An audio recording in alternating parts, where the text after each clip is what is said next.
Hello, dear students. Subscribe this channel and hit the bell icon.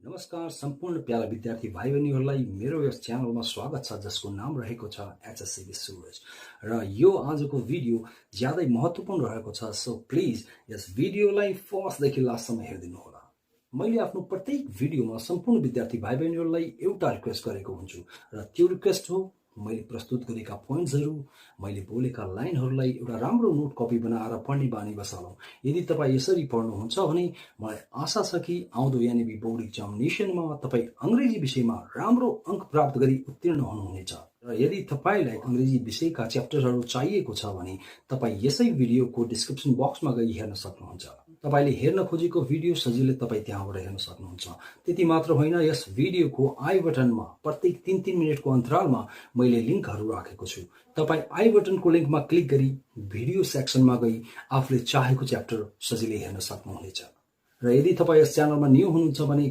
Please यस च्यानललाई subscribe गरौँ and don't forget to hit the bell icon to get more updates related with my videos notification र अब हामी लागौँ आजको important भिडियोतर्फ र please यस भिडियोलाई फर्स्टदेखि लास्टसम्म राम्ररी हेरिदिनु होला यदि तपाईँलाई भिडियो मनपर्छ भने लाइक गर्नुहोला कमेन्ट गर्नुहोला सेयर गर्नुहोला यदि मन पर्दैन भने डिसलाइक गर्दा नि हुन्छ थ्याङ्क यू भेरी मच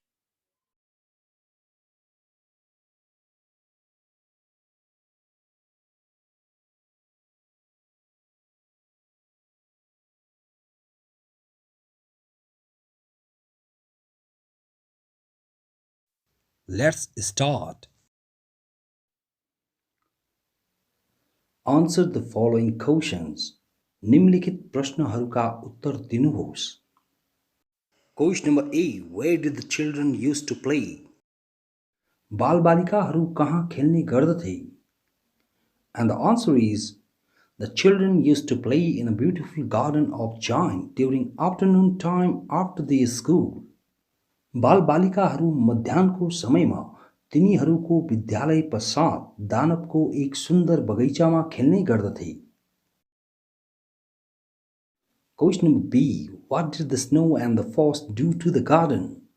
हिउँ र तुषारले बगैँचालाई के गरे And the answer is the snow and the frost were the two agents who appeared in the giant's garden after the rude behavior of the giant against the children. हिउँ र तुषार दुई प्रतिनिधिहरू थिए जो दानवको बालबालिकाहरू विरुद्ध तुच्छ व्यवहार पश्चात दानवको बगैँचामा देखा परे The snow covered up the grass with her great white cloak and the frost painted all the trees silver. हिउँले आफ्नो विशाल सेतो पहिरनले घाँसलाई छोप्यो र तुषारले सम्पूर्ण रुखहरूलाई चाँदी रङ्गले रङ्गाइदियो They even invited the north wind to stay with them. तिनीहरूले उत्तरी हावालाई समेत आफूसँगै बस्न आमन्त्रित गरे Question number C. What did the giant hear when he was lying awake in bed? Danwale के सुन्यो जब ऊ ओछ्यानमा बिउझिरहेको थियो And the answer is the giant heard some lovely music of a little singing bird Linnet when he was lying awake in bed.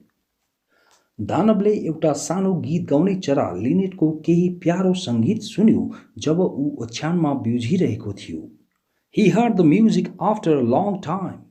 उसले सङ्गीत एक लामो समय पश्चात सुन्यो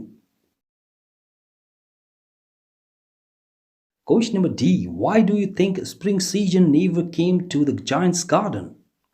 तपाईलाई किन वसन्त ऋतु दानवको बगैँचामा कहिले पनि आइनन् भनी लाग्दछ And the answer is, I think the spring season even became sad along with the children.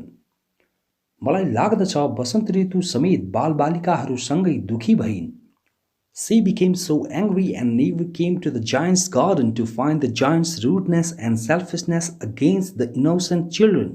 तिनी निकै रिसाइन् र दानवको निर्दोष बालबालिकाहरू विरुद्ध अभद्रता र स्वार्थीपन भेटाउँदा तिनी कहिल्यै पनि दानवको बगैँचामा आइनन्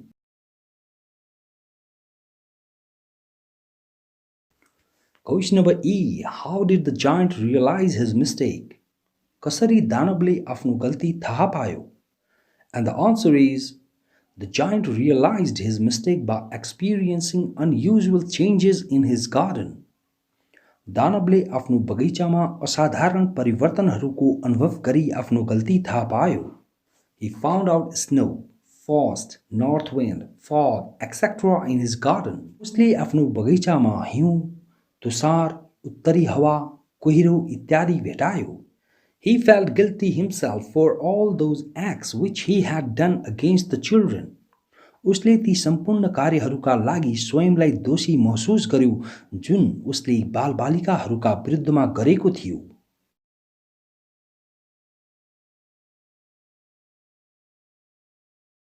When the children reappeared in his garden, the garden once again bloomed with leaves and flowers. जब बालबालिकाहरू पुनः उसको बगैँचामा देखा परे, बगैँचा एकपटक पुनः फूलहरू र पातहरूले फुल्यो. He even heard the chirping of birds in his garden. उसले आफ्नो बगैँचामा चराहरूको चिरबिर समेत सुन्यो. Thus he realized his mistake. यस प्रकार उसले आफ्नो गल्ती थाहा पायो. Question number A. Read the extracts given below and answer the questions that follow. मुनि दिएका अनुच्छेदहरू पढ्नुहोस् र त्यसपछिका प्रश्नहरूको उत्तर दिनुहोस्. Question number A. How happy we were there, they said to each other. हामीहरू त्यहाँ कति खुसी थियौं, तिनीहरूले एक आपसमा भने. Question number 1. Where does there refer to? त्यहाँ भन्नाले कहाँ जनाउँछ? And the answer is, there refers to the giant's garden where children used to play after school. त्यहाँ भन्नाले दानवको बगैँचा जनाउँछ जहाँ बालबालिकाहरू विद्यालय पश्चात खेल्ने गर्दथे. Question number 2. What does they refer to? तिनीहरू भन्नाले केलाई जनाउँछ? And the answer is, they refer to the children who used to come and play in giant's garden after school. तिनीहरू भन्नाले बालबालिकाहरूलाई जनाउँछ जो विद्यालय पश्चात दानवको बगैँचामा आउने र खेल्ने गर्दथे. Question number 3. Why are they saying so? तिनीहरू यसरी किन भनिरहेका छन्? And the answer is, they are saying so because they aren't allowed to play in the giant's garden anymore. तिनीहरू यसरी भनिरहेका छन् किनकि तिनीहरूलाई दानवको बगैँचामा अझै खेल्ने अनुमति छैन. The giant had chased them out of his garden being furious. Danwale रिसाएर तिनीहरूलाई आफ्नो बगैँचाबाट बाहिर लखेटेको छ. Question number B. I have many beautiful flowers, he said, but the children are the most beautiful flowers of all. मसँग धेरै सुन्दर फूलहरू छन् तर बालबालिकाहरू फूलहरूमा सबैभन्दा सुन्दर फूलहरू हुन्. Question number 1. Who is the speaker? Bhakta ko ho? And the answer is, the speaker is an old and feeble giant who keeps on watching the children at their play sitting on his armchair. वक्ता एकजना बुढो र कमजोर दानव हो जो बालबालिकाहरूलाई तिनीहरूको खेलमा आफ्नो हाते कुर्चीमा बसी हेरिराख्दछ.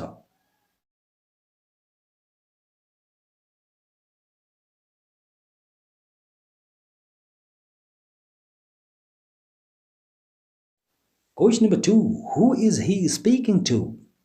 ऊ कोसँग बोलिरहेको छ? And the answer is, he is speaking to himself, admiring his garden. ऊ आफूसँगै बगैँचाको प्रशंसा गर्दै बोलिरहेको छ. Question number 3. Who are the children that the speaker is referring to? बालबालिकाहरू को हुन् जो वक्ता जनाइरहेको छ?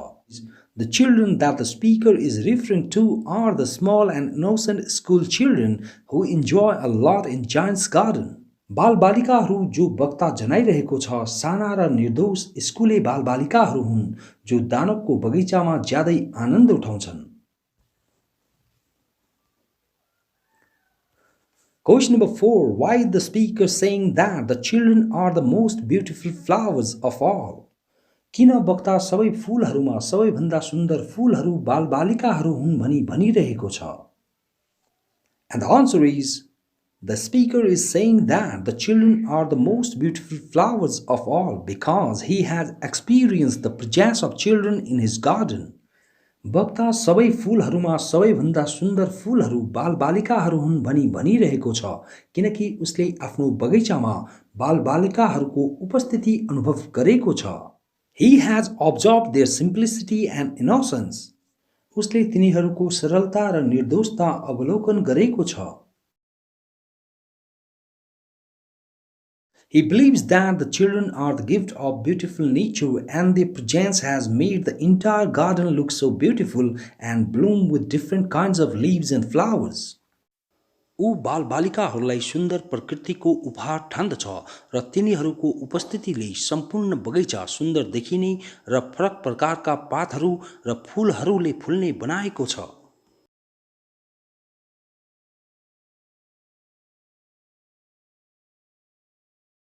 He makes the comparison here to value the children much because he knows the value of children in his garden than the flowers.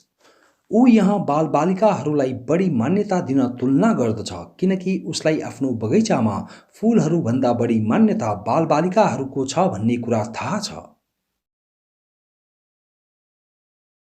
Question number C. When the little child smiled at the giant and said to him, "You let me play once in your garden. Today you shall come with me to my garden, which is paradise."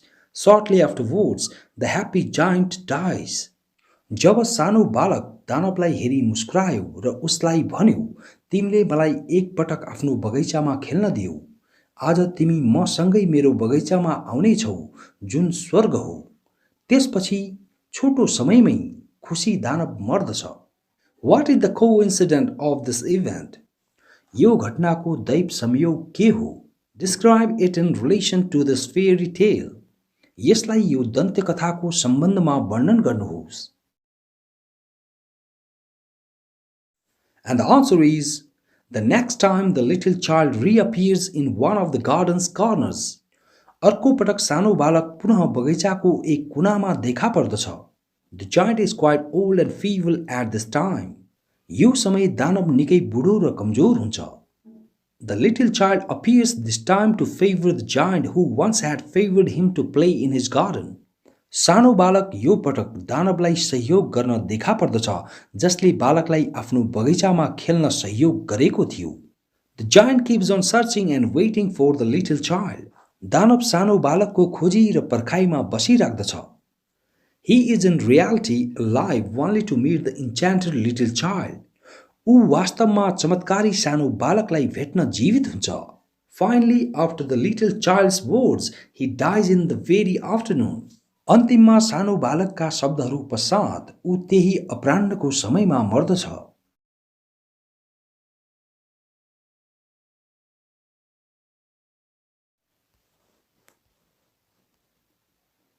Question number B. The story makes use of personification as one of the main figures of speech. कथा मानवीकरणलाई अलङ्कारको एक मुख्यको रूपमा प्रयोग गर्दछ।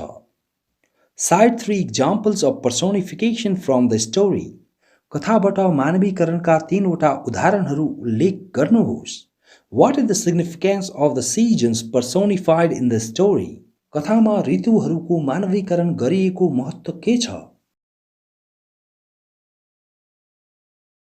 And the answer is, here the writer has perfectly used a figure of speech. यहाँ लेखकले एक अलङ्कारको पूर्ण रूपले प्रयोग गर्नुभएको छ।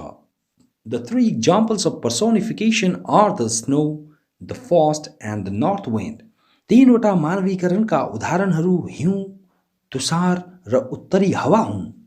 The significance of the seasons personified in the story is that they are related to nature and play a very vital role in transforming the giant's garden with a unique force against bad deeds.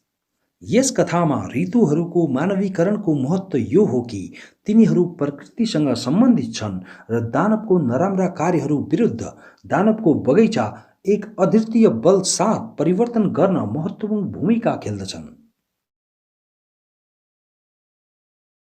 Question number C. This story can be read as a fairy tale, where the children, the seasons, the tree, the corner of the garden, the snow, the wind, and the frost are all used as symbolism.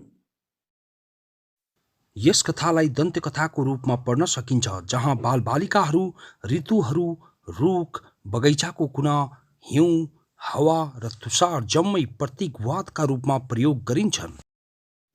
Interpret those symbols. ती प्रतीकहरूको व्याख्या गर्नुहोस्।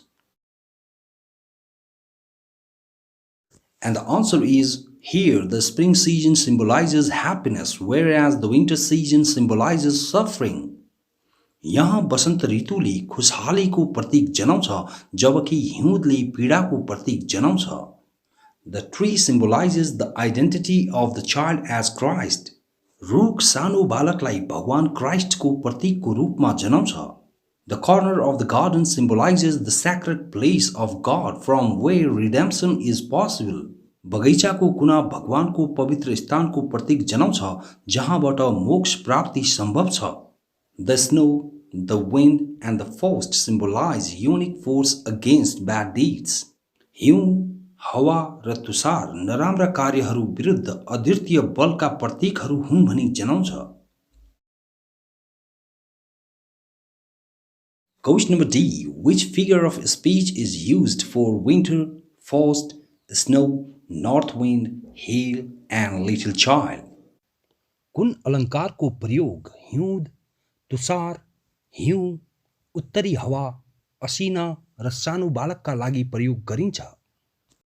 Who is the little child compared to? सानो बालकको कोसँग तुलना गरिन्छ? And the answer is, here in this short story we find the perfect use of personification.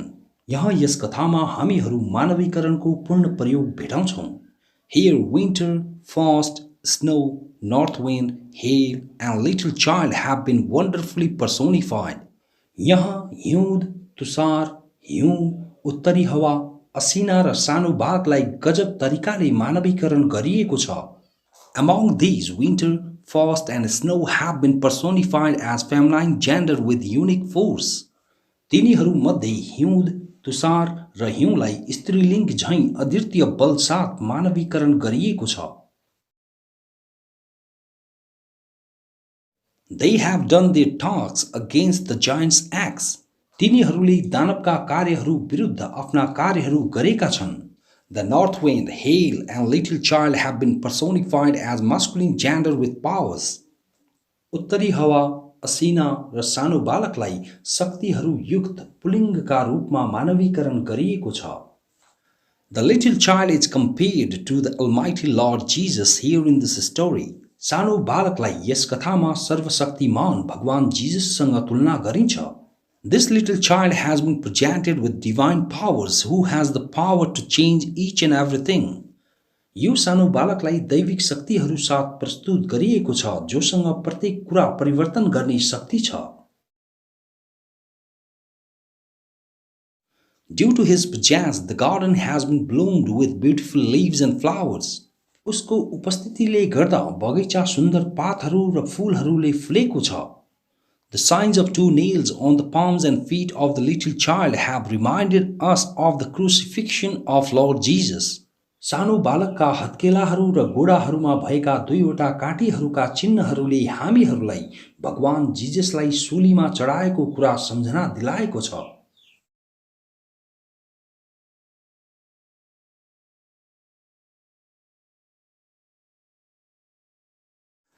Question number A. What is the main theme of this story? यस कथाको मूल आशय के हो? And the answer is, there are various themes here in this story as arrogance, consequences of selfishness, love and compassion, the concept of salvation, etc. यस कथामा अनेकौं भावहरू छन्, जस्तै घामर्ता, स्वार्थीपनको परिणामहरू, माया र दया, मोक्षको धारणा इत्यादि। Good deeds are always rewarded, whereas bad deeds are always punished. राम्रा कार्यहरूलाई सदैव पुरस्कृत गरिन्छ, जबकि गलत कार्यहरूलाई सदैव दण्डित गरिन्छ। Here we simply find the arrogance of the giant and his selfishness against the children, which have brought bad results for him. यहाँ सामान्यतया हामी दानवको घामर्ता र उसको स्वार्थीपन बालबालिकाहरू विरुद्ध भेटाउँछौं, जसले उसका लागि नराम्रा परिणामहरू ल्याएको छ। But due to his good deeds, he has got a fine platform to reach paradise. तर उसका राम्रा कार्यहरूले गर्दा उसले स्वर्ग पुग्ने एक राम्रो स्थान प्राप्त गरेको छ. Question number B. Does God punish those who are cruel to children and very selfish? के भगवान तिनीहरूलाई दण्डित गर्नुहुन्छ जो बालबालिकाहरूप्रति निर्दयी र ज्यादै स्वार्थी हुन्छन्? And the answer is yes, God punishes those who are cruel to children and very selfish. हो, भगवान तिनीहरूलाई दण्डित गर्नुहुन्छ जो बालबालिकाहरूप्रति निर्दयी र ज्यादै स्वार्थी हुन्छन्. Children are supposed to be very innocent and babies of God. बालबालिकाहरूलाई ज्यादै निर्दोष र भगवानका बच्चाहरू मानिन्छ. They are known for their simplicity. तिनीहरूको सरलताका लागि चिनिन्छन्. Their presence is the sign of good omen. तिनीहरूको उपस्थिति शुभ साइतको संकेत हो. We can get a fine example from this story about the God's punishment to the giant. हामीहरू यस पाठबाट दानवलाई भगवानको दण्डबारे एक राम्रो उदाहरण प्राप्त गर्न सक्छौं. He feels guilty himself for his bad deeds. ऊ आफ्नो नराम्रो कार्यहरूका लागि आफूलाई दोषी ठान्दछ.